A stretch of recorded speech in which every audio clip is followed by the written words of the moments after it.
Assalamualaikum warahmatullahi wabarakatuh. Bertemu kembali pada hari ini kita akan bersama-sama mempelajari tentang materi baru yaitu induksi elektromagnetik. Fokus kita akan mempelajari tentang gaya gerak listrik atau GGL pada eh, materi induksi elektromagnetik. Materi yang akan kita bahas itu adalah gaya gerak listrik, gaya Lenz, hukum Faraday, dan flux magnet. Nah, di sini ada kita lihat sebuah magnet yang kita masukkan ke dalam kumparan dan di sana kita melihat bahwa tiba-tiba di dalam kumparan itu akan terbaca sebuah arus kuat arus yang dibaca oleh ampere meter. Nah, kenapa ini terjadi akan kita bahas pada pertemuan kita pada hari ini.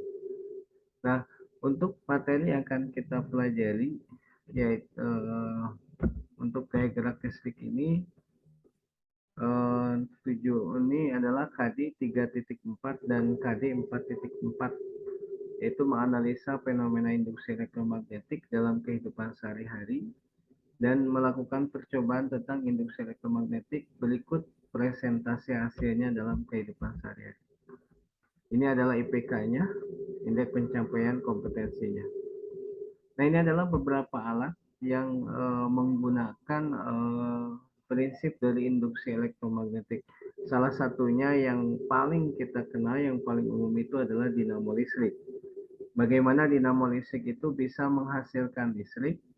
Nah, itu adalah peristiwanya adalah peristiwa induksi elektromagnetik. Ini dinamo sepeda.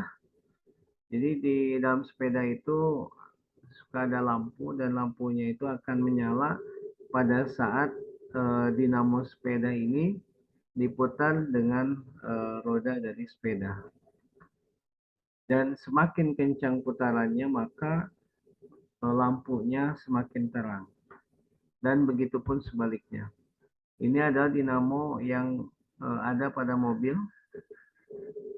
Kemudian ini ada sebuah contoh kendaraan yang menggunakan dinamo. Dan ini banyak sekali variasi dari dinamo ini ya, banyak sekali alat-alat yang menggunakan dinamo. Nah, prinsip induksi magnetik sebetulnya ini merupakan awal dari pembahasan kita tentang induksi elektromagnetik. Jadi di mana kita melihat dari contoh-contoh ini bagaimana sebuah kawat yang kita aliri arus listrik dia akan menghasilkan medan magnet dengan mengikuti kaidah tangan kanan. Jadi di sana kita melihat adanya sebuah perubahan dari listrik menjadi magnet. Nah, kemudian bisakah kejadiannya sebaliknya magnet bisa menghasilkan arus listrik? Nah, tentunya ini bisa yaitu dengan menggunakan hukum Faraday. Jadi ini ada Faraday memiliki sebuah persamaan listrik GGL induksi sama dengan min N kali D flux per dt. Nah, bagaimana dengan arus induksi dan GGL induksi? Nah, supaya arus mengalir pada batang, maka kedua ujung batang harus dijadikan rangkaian tertutup. Jadi antara satu ujung dengan ujung yang lainnya terhubung dan membentuk rangkaian tertutup. Nah, ini adalah salah satu contoh bagaimana sebuah kawat yang berada di dalam medan magnet, kemudian kawat itu kita gerakkan dengan kecepatan V, maka pada magnet itu akan muncul arus induksi.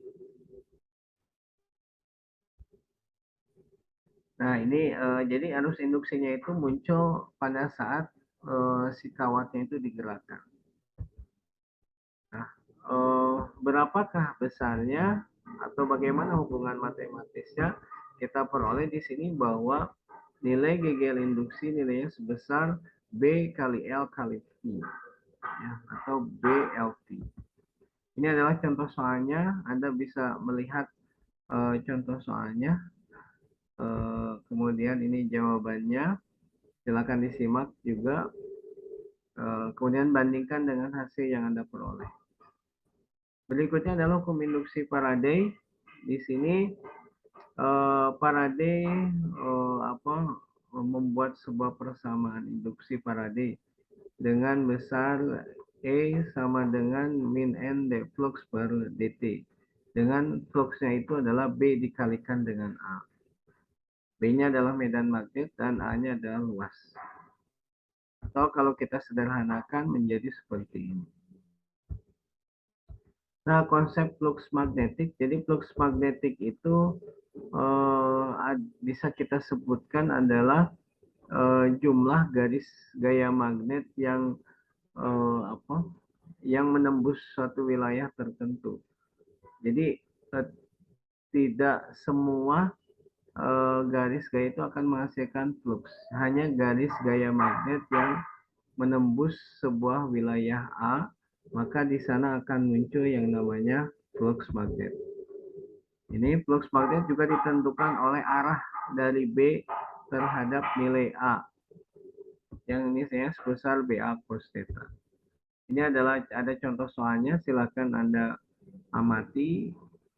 Ya. Ini bandingkan dengan jawaban Anda. Nah, kemudian kita lanjutkan lagi tentang hukum Faraday. Jadi di sini hukum Faraday ini ada kuncinya itu hanya dua. Yang pertama ada medan magnet dan yang kedua ada luas wilayah yang ditembus. Ini adalah contoh soalnya. Ini silakan Anda kerjakan. Kemudian ini contoh soal yang keempat.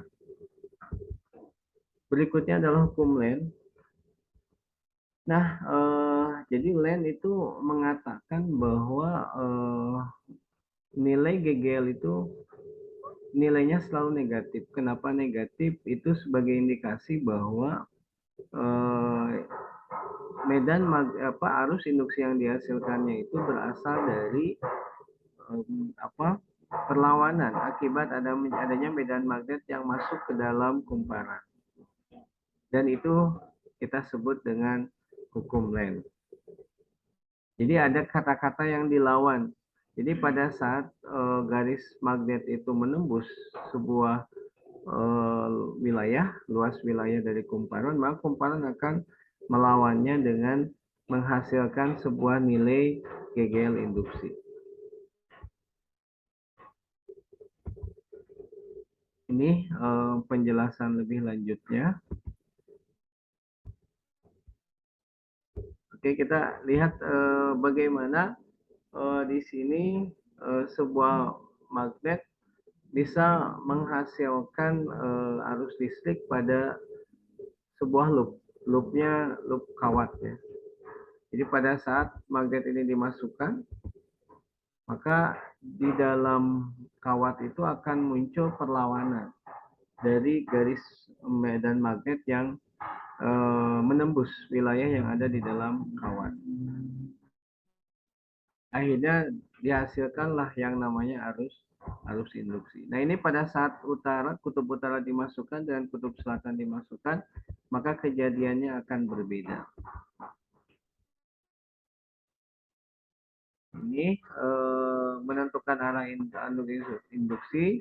Apakah flux magnet pertama atau berkurang pada loop? Nah, ini akan bertambah jika medan magnet yang masuknya itu semakin membesar dan akan berkurang jika medan magnet yang di dalamnya itu berkurang atau keluar dari kumparan.